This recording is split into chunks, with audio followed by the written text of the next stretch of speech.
अस्सलाम वालेकुम। We have completed Microsoft suite के अंदर हमने वर्ड को कंप्लीट कर लिया है। अब हमें जो है वो शुरू करना है एम एस एक्सेस।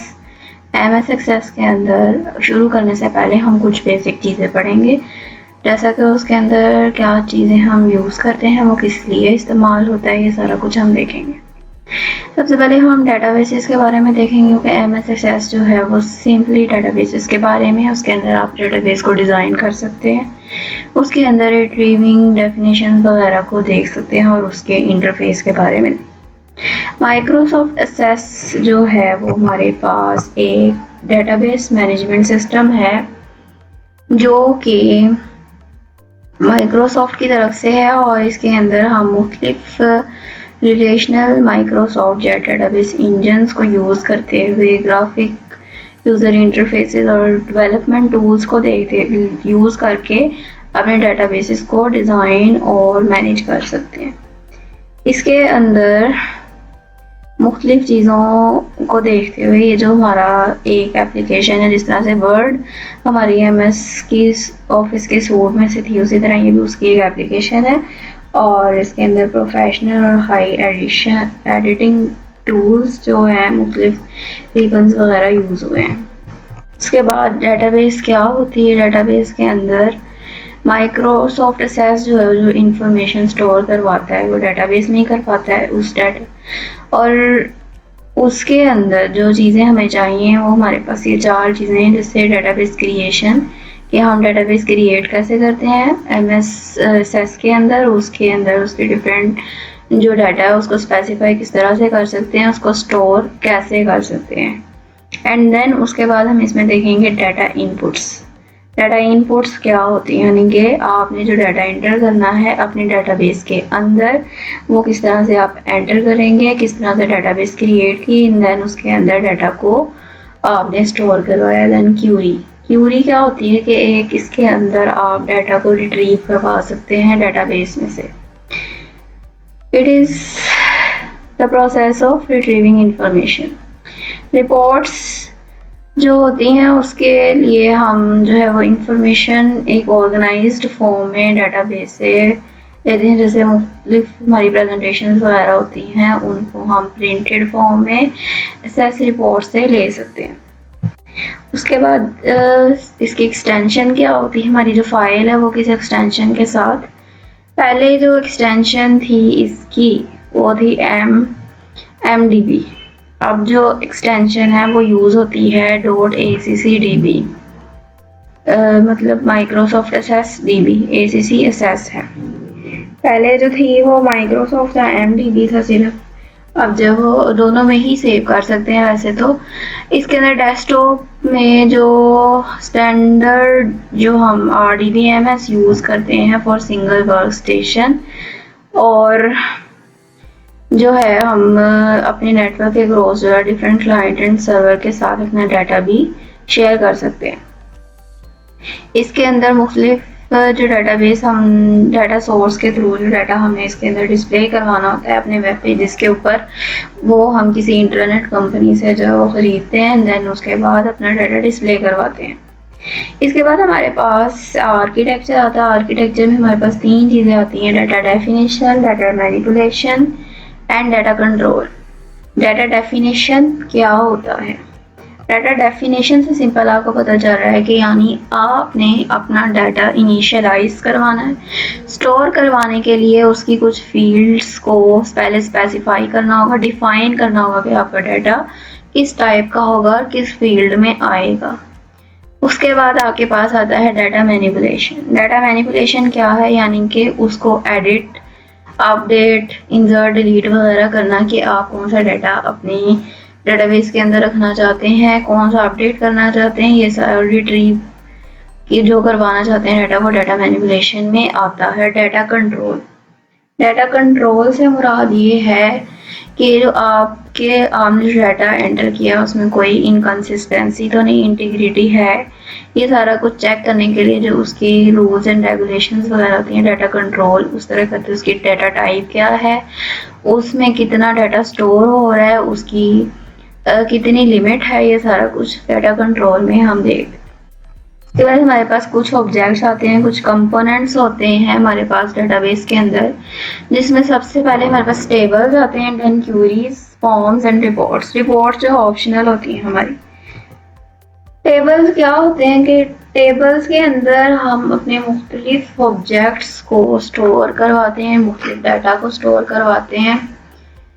इसके अंदर जो टेबल हम क्रिएट करते हैं, टेबल बेसिकली यही होता है कि combination of rose and columns होता है। रोज जो है उसके अंदर हम अपना डाटा एंटर करते हैं, और कॉलम्स जो है वो फील्ड्स यानी कि आपकी जो हेडिंग्स वगैरह हैं, मतलब डाटा किस लिए है, किसका है, वो सारा कुछ इसके अंदर होता है। फील्ड्स के नेम को जो है वो हम ऊपर हेडिंग के तौर पे देते हैं, एट्रीब्यूट्स भी कहते हैं। अब हर फील्ड के अंदर एक यूनिक नेम होता है और डाटा टाइप भी यूनिक होती है। हर फील्ड का एक अलहदा उसका एक स्पेसिफिक नेम होगा, वो किसी के साथ रिपीट या मैच नहीं करेगा, उसकी डाटा टाइप अलग होगी। उसके बाद जैसे अगर आपके पास आईडी की फील्ड है, उसके अंदर आपका डाटा टाइप नंबर्स में होगी, ज़ाहिर सी बात है वो एक यूनिक नेम है उसका। फिर आके ये तो नहीं दोबारा से आईडी की फील्ड बना दें, आईडी की नेम की होगी या फिर उसकी क्लास या उसके कोर्सेज वगैरह की होगी। उसके बाद वो कह रहा है कि डाटा के अंदर जितने भी फील्ड्स और कॉलम्स हैं उसके अंदर डिफरेंट जो काइंड का जो हमारा डिफरेंट मुख्तलिफ किस्म का डाटा जो हम स्टोर करवाते हैं। जैसे हमारी जो आईडी की फील्ड है उसमें जाहिर सी बात है नंबर्स ही आएंगे, या उसकी जो भी आइडेंटिफिकेशन नंबर है वो सब कुछ, उसका नेम क्या है, उसका एड्रेस क्या है, और उसके जो रिकॉर्ड्स हम सिंपली मतलब हमारी फील्ड्स के नेम के ऊपर आ गया उसकी सिंपल एट्रीब्यूट्स कि आईडी, नेम, एड्रेस। अब उसके बाद जो उसका रिकॉर्ड है वो हम रोज में स्टोर करते हैं, रोज की फॉर्म में कलेक्ट करते हैं। उसके अंदर सारी की सारी इंफॉर्मेशन, एक ऑब्जेक्ट, एक इंस्टेंस होता है सब्जेक्ट का, यानी किसी का नाम या किसी का एड्रेस, ये सारा कुछ। इसके अंदर मुख्तलिफ इंफॉर्मेशन जैसे कि किसी कस्टमर की इंफॉर्मेशन है, किसी एम्प्लॉय की इंफॉर्मेशन है। इसके बाद वो कह रहा है कि आप टेबल्स के अंदर प्राइमरी कीज भी डिफाइन करवा सकते हैं। प्राइमरी कीज यानी कि आपकी जितनी भी फील्ड्स हैं उनमें एक वैल्यू जो है वो यूनिक होगी आपके सारे के सारे रिकॉर्ड्स के लिए, यानी हर जो एम्प्लॉई है उसकी कोई ना कोई एक आइडेंटिफिकेशन होगी। उसके अंदर वन और मोर इंडेक्सेस हम डाल सकते हैं, विच यानी जब आइडेंटिफिकेशन अलग है, सबका एक यूनिक नंबर है, तो उससे जो है वो डाटा इजीली रिट्रीव हो सकता है आपकी डेटाबेस के अंदर से। उसके बाद क्वेरीज आ जाती हैं। क्वेरीज के अंदर जो है वो पूछ रहा है कि आपके पास मुख्तलिफ जो डाटा व्यूज़ हैं, टेबल डाटा रिट्रीव कराने के लिए जो भी आप डाटा को व्यू करने के लिए इस्तेमाल करते हैं। क्यूरीज के अंदर आप कोई डाटा सर्च कर रहे हैं वो ले सकते हैं, कंपाइल कर सकते हैं और मुख्तलिफ टेबल्स के ज़रिए से उसमें से डाटा ले सकते हैं। उसके बाद क्यूरी को रन करवाने के लिए डेटाबेस के अंदर डिटेल क्वेश्चन पूछा जाता है डेटाबेस से, उसके वो क्वेश्चन का आंसर देता है। एंड देन उसके बाद वो कह रहा है कि जब हम कोई क्वेरी एसएस के अंदर बनाते हैं तो उसके अंदर हमें जो स्पेसिफिक सर्च कंडीशंस डिफाइन करनी पड़ती हैं जो एग्जैक्टली आपके उस डाटा को सर्च करके दे जो आप चाहते हैं। और फिर उसके बाद वो कह रहा है कि आप डाटा जो है इसके अंदर एक स्ट्रक्चर्ड क्यूरी लैंग्वेज के साथ लिखते हैं, और जो ग्राफिकल क्यूरी है वो स्टेटमेंट जो है आपकी वो स्ट्रक्चर्ड क्यूरी लैंग्वेज में बनती है। उसके बाद वो कह रहा है कि आप इसके अंदर डाटा को सिलेक्ट भी कर सकते हैं, इंसर्ट, अपडेट एंड डिलीट भी कर सकते हैं। उसके बाद फॉर्म्स क्या आते हैं। फॉर्म्स के अंदर आपके पास कह रहा है कि आप इसको ऐसे डिज़ाइन कर देंगे डाटा की जो इनपुट और देते हैं आप उसके अंदर, या उसको डिस्प्ले करने के लिए उसके अंदर मुख्तलिफ एप्लीकेशन एग्जीक्यूशन के अंदर कंट्रोल होता है, जिसके ज़रिए आप डाटाबेस में से अपना डाटा, अब फॉर्म्स के ज़रिए क्या है आप डाटा इनपुट दे सकते हैं। यानी अगर आप किसी स्टूडेंट की इंफॉर्मेशन लेना चाहते हैं तो आप सिंपली एक डाटाबेस क्रिएट करेंगे और एक फॉर्म क्रिएट करेंगे, उन दोनों को आपस में लिंक करवाएंगे और स्टूडेंट से उसकी इंफॉर्मेशन एंटर करने को कहेंगे, और आईडी तो जाहिर सी बात है यूनिक फोटो कर देंगे तो उनको वो आइडेंटिफिकेशन भी मिल जाएगी। इस तरह से फॉर्म क्रिएट करके आप मुख्तलिफ यूज़र से उनका डाटा कलेक्ट कर सकते हैं, आपको कोई भी प्रॉब्लम नहीं होगी। इसके बाद आपके पास आ जाता है कि आप उसमें डाटा एंटर भी कर सकते हैं, मॉडिफाई भी कर सकते हैं और व्यू भी। उसमें मुख्तलिफ पीपल को आप गाइड भी कर सकते हैं कि आप डाटा करेक्टली किस तरह से एंटर कर सकते हैं उसके अंदर, आपके फॉर्म्स बनाने की रीज़न कि आप उसको यूज़ कैसे कर सकते हैं। ईजिली आप अपने डाटाबेस के अंदर डाटा एंटर करवा सकते हैं। इंफॉर्मेशन जो है वो फॉर्म्स की जो फॉर्म होते हैं उनमें से एंटर करवाई जाती है, और जो डाटाबेस डिज़ाइनर होता है वो चाहता है कि उसके पास जो इंफॉर्मेशन है वो रिलेटेड टेबल्स के अंदर आ जाए, तो वो अपने फॉर्म्स को उन रिलेटेड टेबल से कनेक्ट करता है।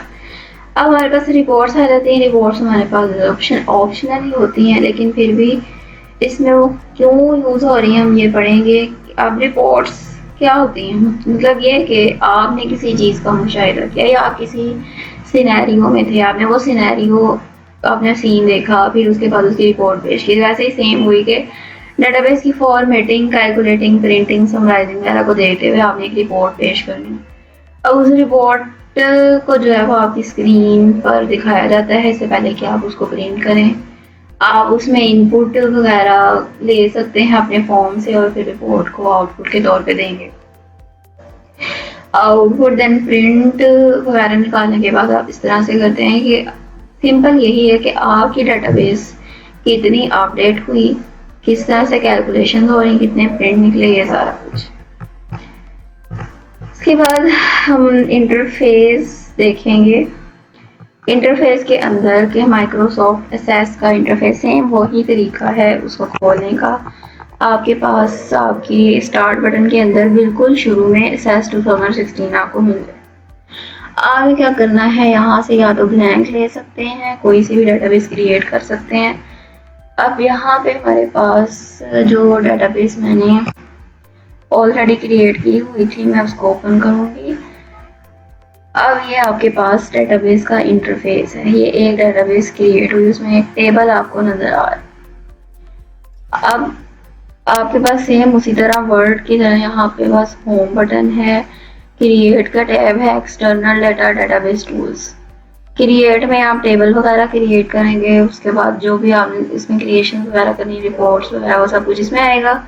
एक्सटर्नल डाटा लेना चाहते हैं वो डेटाबेस टूल्स वगैरह सब कुछ आप इसमें देखेंगे।